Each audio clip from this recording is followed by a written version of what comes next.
Property Patriot, you are cleared hot. Hey, welcome to the AMI podcast. Today we're joined by Levi Blum. Levi is a 49-year-old real estate expert, originally from Paris, but now he's flourishing in New York. Levi shares his journey from house hacking his first property to becoming a savvy private lender. He offers unique insights into the dynamic world of real estate investment across the U.S. Here are my 3 takeaways from this episode. First, how he started house hacking. Next is his diverse real estate expertise, from his personal investment, providing private lending solutions, demonstrates his versatility through the real estate market. And last, the nationwide impact. He's expanding from New York and offering lending services across major cities. Learn all that and more where we provide real estate investors the tools to achieve generational wealth. Welcome to the AMI Podcast, episode number 59. Good day, everyone, and welcome to the AMI Podcast. I am your host, Bud Evans, and today I am joined by Levi Blum. How are you, Levi? I'm doing great. Good afternoon. How are you? I'm doing great, man. It is great talking to you today. Thank you very much. You connected with me on LinkedIn. You are a budding investor. Do me a favor. Give me a quick introduction. Who is Levi? Who's Levi? My name is Levi Blum. I'm 49 years old. Currently reside in New York State. I'm originally from France, Paris. So I don't know if you speak French, but we can do it in French also. I've been 2011-12. I actually purchased my first property. I did what we call a house hacking, where I purchased 2 units and I actually reside in one of those units, and so I rent out the other ones, which helps me to pay for the mortgage and the expenses of the property. In 2017, I started doing also lending. Private lending for investors.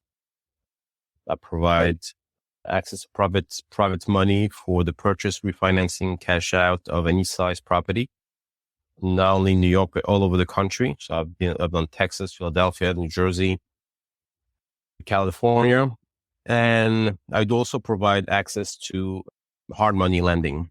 Hard money lending is basically if you're looking to buy property that needs to you need to do some repairs to bring up the value of the property. We will help you with the access to money for it, which is more of a shorter time program, a higher rate, of course, but you pay on the interest, so it's not that bad. I say 12 months interest only. You can pay it off earlier. And after that, I represent also 7 private lenders. The reason why I decided to work this way, which is myself, there's a lender, private lender or wholesaler that doesn't talk to an investor. And then there's the investor. There's 3 people involved in the transaction.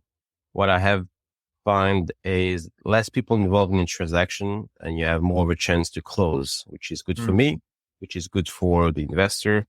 And it's also good for the lender. I worked for a little while in 2018 for a larger institution doing also commercial loans. But I realized that every time some documents were actually misplaced and I had to go back to a client and ask for proof of insurance. And then the client gets upset. They're like, I sent it to you 3 weeks ago. But then the person I sent it to, they're like, I don't know where it is anymore.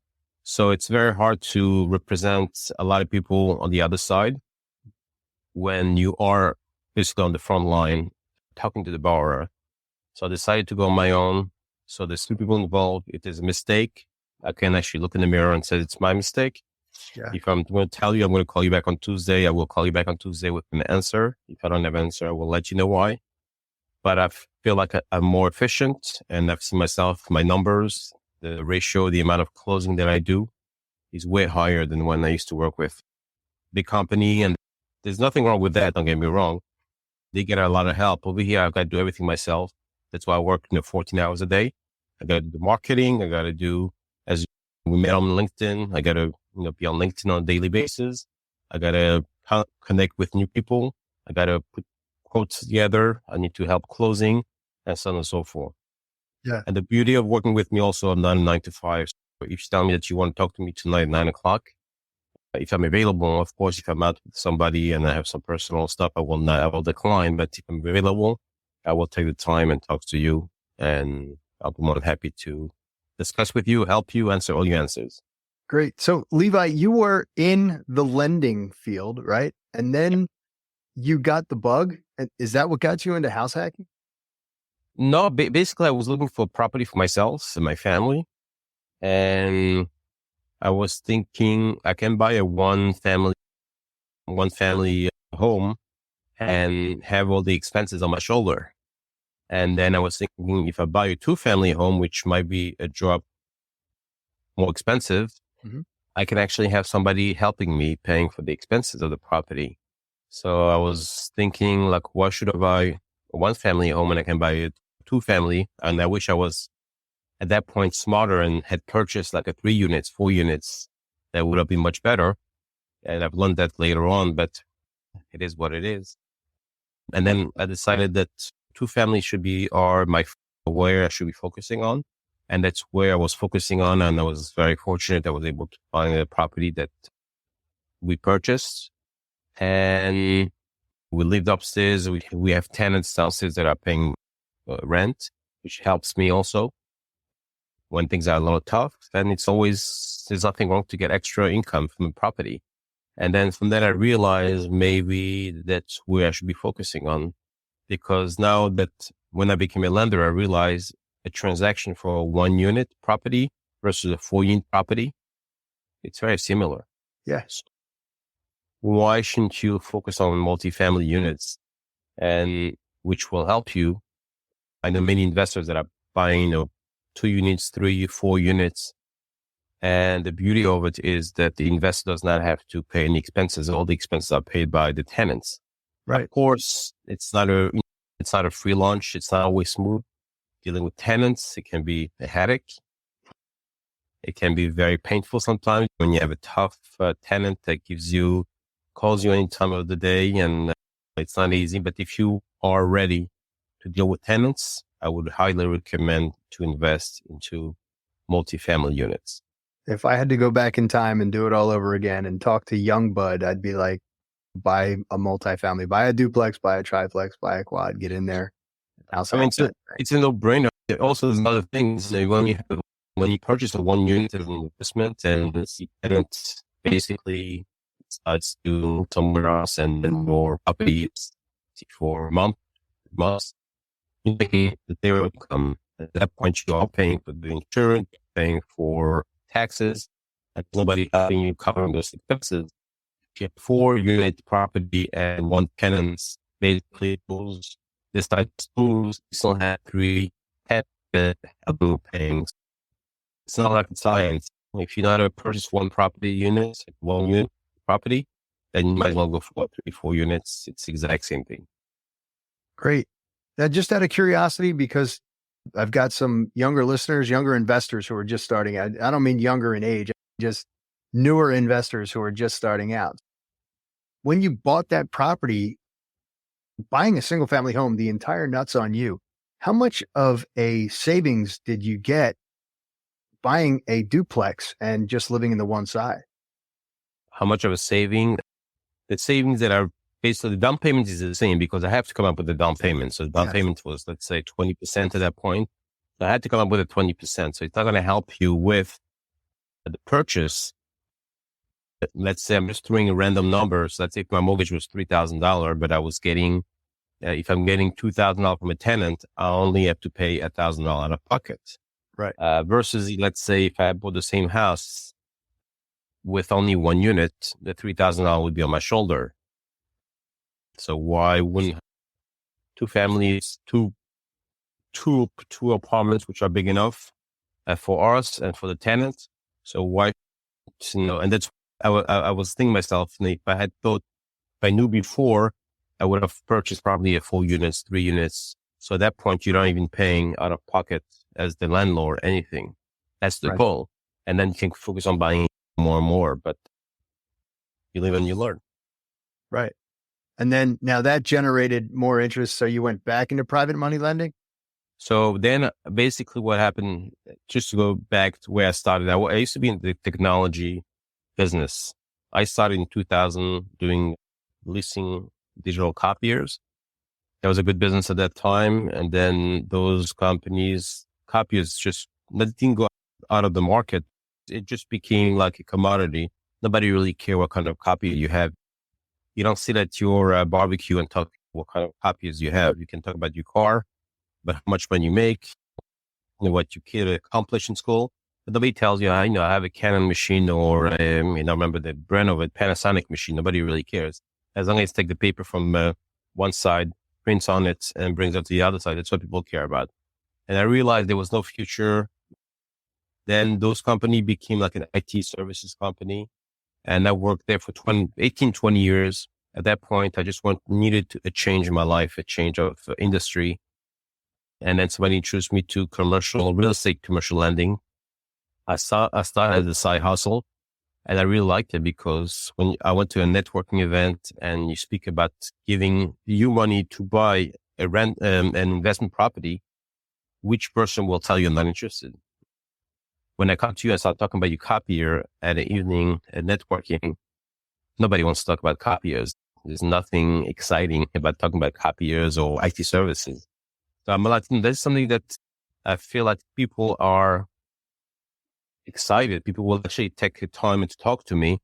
And then I started, when COVID came, that's when I opened up my own, brokerage. I decided instead of sitting at home and do nothing, why should I start building my business? 2 days later, after everything closed down in New York State, I realized that it's going to take a long time for everything to reopen. And when everything will reopen, it's not going to be the same. And I wanted to work in a business where I can work nationally, not only just in New York State or New Jersey. I want to be able to work with other states as well, such as Philadelphia, Texas, Florida. And I liked it very much. I put up my website.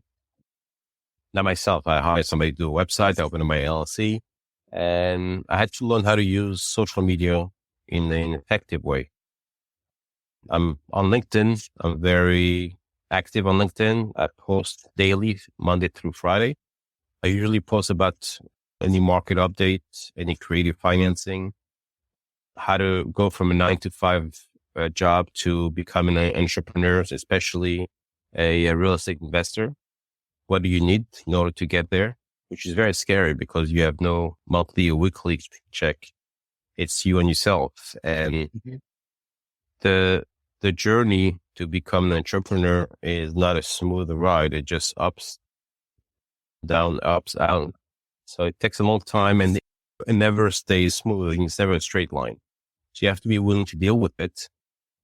Basically, I do post a lot of updates about the markets, about when I do read a lot about the real estate investment industry, where the beauty of real estate is, let's say if the multifamily is not doing well today, this is just an example, you can always invest in a storefront, office space. If those things do not work well, recently I've heard a lot of people doing very well with self-storage. The good beauty of self-storage is when your tenant basically leaves the self-storage, the only thing you got to do is sweep the floor and bring the other tenant. When you have a multifamily and your tenant basically decides to move somewhere else, a lot of time you have to repaint the place. You have to check what had been damaged in the property. It can be time. If you're handy, it's great. If you're not handy, it's going to cost you a couple dollars. A lot. You have to hire someone. Pretty much. And that's what I like about this industry is there's always, even when people, the beginning of 2003, the rates went up and people were saying, I'm not touching in the real estate, I'm not investing. And I'm like, if let's say big cities like New York, California, were not doing very well because the price was way high, with the rate high also, it was impossible. It didn't make sense to buy. You could have gone to another state where properties were cheaper, but there was still like the up-and-coming state where people decided to move there, especially now we all work remotely. So there is, if you look properly, search, I think it's better if you tell people all the time, keep on looking for deals. Even if the market is not well, you never know. You might end up with a great deal. People, unfortunately, people are getting older. They want to get rid of their, investment properties. People are getting divorced, which forces people to sell investment properties. There's plenty of reason why would someone be desperate to sell. But if you're not there, you're definitely not going to get the deal. So you might as well be around. It's going to take you a long good time to find a good deal, but eventually, if you can get 2-3 deals in 2023, which will cash flow and which the property will appreciate within the next 3 years. It's Yeah. better than to be on the sideline and not getting anything in 2003 and 2023 and listen to what's going on the news and read social media and see how miserable the market is and the world is ending, and it's not very productive. I got to say, you brought up an interesting point. Everyone is like waiting for the sky to fall. I don't know. I really don't see it. I even though prices may dip, I don't think we're going to in for another 2008 to 2012. I don't know. What's your opinion? People, first of all, if we survived 2008, which was a bad period in the real estate market, I think today it's in no way near 2008. And as many people that are successful investor, they will share with you is bottom line is we all need a roof above our head. Yeah. Okay. So we're not going to end up living on in tents in the streets. But the bottom line is always going to be a need for people that need a place to rent. At that point, you have to learn your market. You have to see which market is a good market. Don't get me wrong. There are places which are like good to invest in. That's where the investor, if you have experience, do your research. And if you don't have experience, I highly recommend to have a mentor. I usually tell people become friends on social media with somebody who came from another industry, started from scratch with one property. If the person is kind enough, which I follow many people on LinkedIn, which are amazing people that are willing to share. They're not going to spend with you a month teaching you, but they'll throw a couple ideas how to get started. And I do recommend also to get in touch with a private lender such as me. Yeah. Because before you go put an offer on the property, you want to know what can you qualify for and how much money you need. And I was just having a conversation this morning with a lady from California, and she only had $50,000 in cash to put down. And where she's looking to invest, properties are $2-3 million. And I explained to her that we can give her funding up to 80% of the loan to value. And I said, I'm glad you called me. Levi. What? I think I know that lady. I'm glad you called me. I said, because you're not going to waste your time looking for a property that's worth $1 million, $2-3 million and come with you $50,000, because then you come to me, you make an offer, your offer gets accepted, then you come to me or to any lender, and the lender looks at the numbers. They're like, you need more than $50,000. You need 20% plus closing fees, etc. I said, I'm glad that you called me before you started looking for a property. And then I suggested to her, you should start going to real estate a networking event, and find somebody that has a lot of cash. Yeah. And then they don't have the knowledge. She had a bit more knowledge because she was in property management. I said, your best bet right now, since you don't have cash, either if you have a family member, a friend, a neighbor that has so much cash and is willing to lend you the money until you purchase it and you fix and flip the property. Or if you don't have, just meet people that are interested, go to those real estate meetups locally and become close to people and ask, do you have cash? I have a good idea. I want to buy a fourplex in that area, but I only have $50,000. And then that's the only way that you can get started. And eventually, the third, second, fourth property you can do on your own eventually. But there are so many ways you can get started, even if you don't have too much money. Even if California is not doing well, you can actually invest in somewhere in another state which is close enough. There's plenty of options, which is what I like about this industry also. Then that's why I'm not funding only, residential. I have access to fund also office space, storefronts, self-storage places, mixed use. I want to be able to cater to almost everybody. It's pretty much like beginning market to mid market. I don't have access to do 200 million and 500 million project, but anything up to, I would say $50 million, I can do purchase, refinance, cash out, and go from there. Awesome, man. Let's go into the soaring four. These are the same 4 questions that I ask every guest that can help someone who is just getting into the business achieve new heights. First question is, what do you use to keep yourself motivated? What keeps me motivated? I like what I do. I like talking to people. I enjoy interacting with people. I know that's going to happen only if I show up every day and I do some work. I also have a family that I have to take care of. feet. And that's who I am. I want to see myself being successful. I like to help people as well, especially with not too much experience. I've been there before where I helped somebody with the first property the first property purchase. Now they're holding at their 10th or 15th property, and you feel like you're part of the journey. I just enjoy working. The feeling of meeting somebody for the first time and going through the motion basically, and you get to the first purchase where you actually help him fund or her fund the first property. That's an amazing feeling. Yeah. That's, I always want to be in sales. I like connecting with people and I like helping people. That's what keeps me motivated. Great. What is one thing that you learned that completely changed your mindset? The basic of becoming an entrepreneur is basically to have a positive mindset. So you have the bad news. The media are projecting a lot of bad news, recession, inflation. There are people that made it. They created wealth during those times where people were busy listening to the radio or to social media and to listen to every negative. I'm not saying the world is perfect, but your job is from 9 to 8, 9 to 5 is to, basically do what you got to do day in, day out, Monday through Friday. Do your emails, connect with people.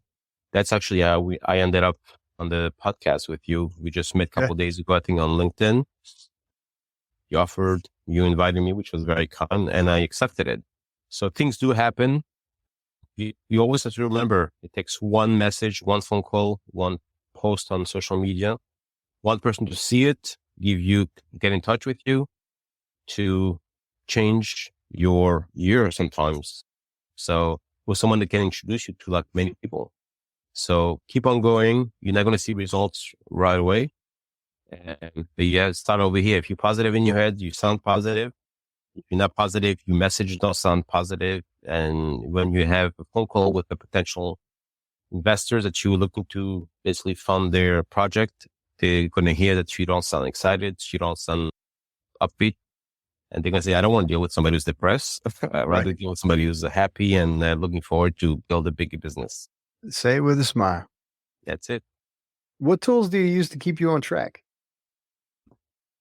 So work-wise, I have a CRM that I use. The CRM helps me with keeping track, following up emails that I sent out. I keep a copy of it. They tell me we spoke today, you're going to tell me like, please call me the first quarter of 2024.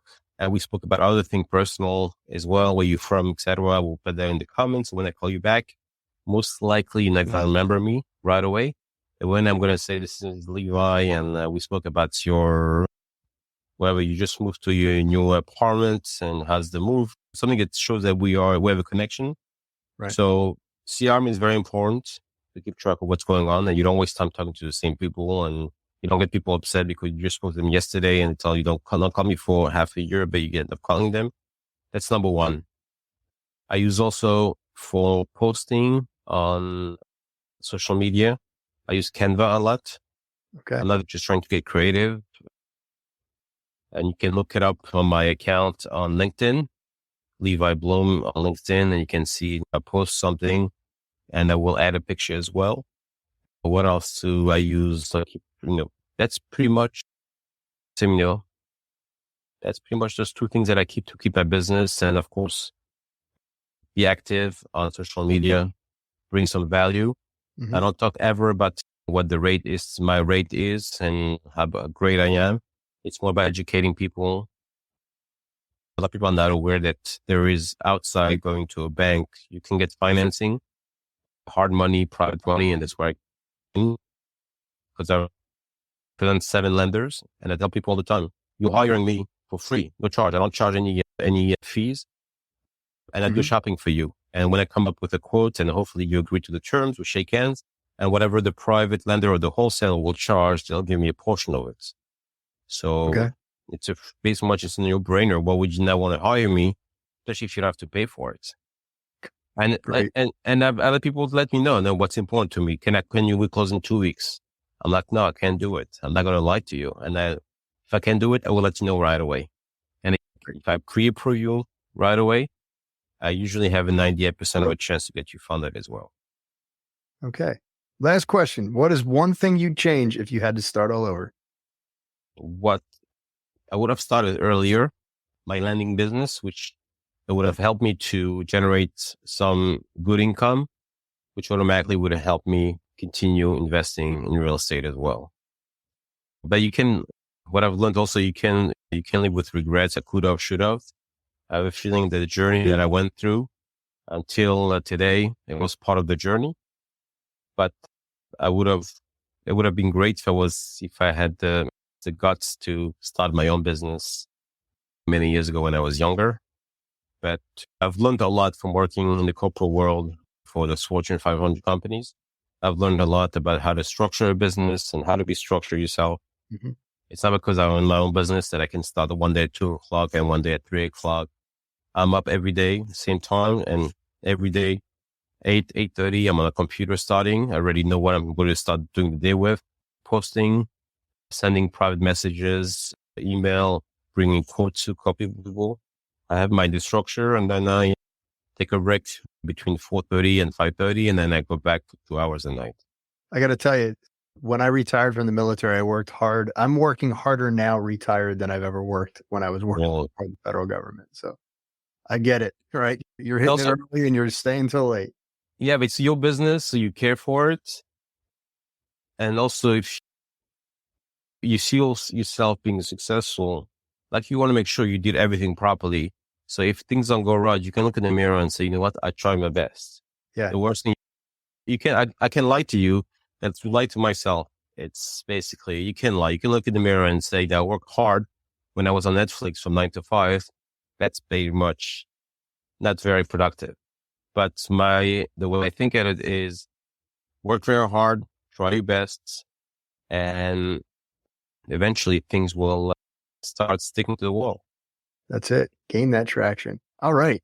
Levi, if somebody wanted to reach out to you and get in touch with you based on everything we talked about today, how would they do that? So you can reach me, number one, on LinkedIn. I'm looking at you put Levi Blum, and that should come up. There's not many Levi Blum there. Or you can reach me at Levi Blum, one word, at mypartnerloan.com. This is my email address. And as I mentioned to you earlier before the podcast, if you guys have any question, if anybody wants to understand how those private money works, you get qualified for hard money lending, how much you can qualify. I tell people all the time, network with me before you look for your first property, network with an insurance broker as well. And when you go into a house, a property, how much can you qualify for? How much money you need to get down? And I tell people all the time, if they're very serious, actually, I would do as an exception. I will actually put a quote before they go to put an offer. So the only thing I need is a full address, taxes, and insurance, and your FICO score. According to that, I can give you an idea of, if you don't close right away, it might go up, it might go down with the rate. But if you have an idea, like my monthly payment will be $3,000. That property can produce $6,000 revenue. It's a no-brainer. But if it's $3,000 spending on the mortgage, but then it's $2,500 in income, that's not going to be a good cash flow property to invest in. Right. All right. Levi, I appreciate your time today. Thank you very much. Oh, thank you for inviting me. I really appreciate it. And this actually was my first podcast. And I'm hoping that I was able to bring some value to your listeners. And again, if you have any question regarding creative financing, email or reach to me on LinkedIn. I will be more than happy. There's no pressure that I'll charge. Not because you asked me a question that you have to close with me. I'm looking to build up a network. So please feel free to reach out to me. All right. Thank you very much. Thank you. I appreciate it. Thanks for being a part of the Aim High community. Your support drives us to create valuable content, and we can't wait to see your success stories in real estate investing. Till next time, aim high, never stop learning. Bud Evans, signing off. We'll see you soon.